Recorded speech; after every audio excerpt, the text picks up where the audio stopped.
থেকে নেমে আসা ডানা কাটা পড়ি আমার, তার সাথে কথা বলা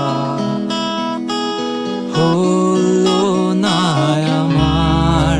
স্বর্গ থেকে নেমে আসা ডানা কাটা পড়ি আমার, তার সাথে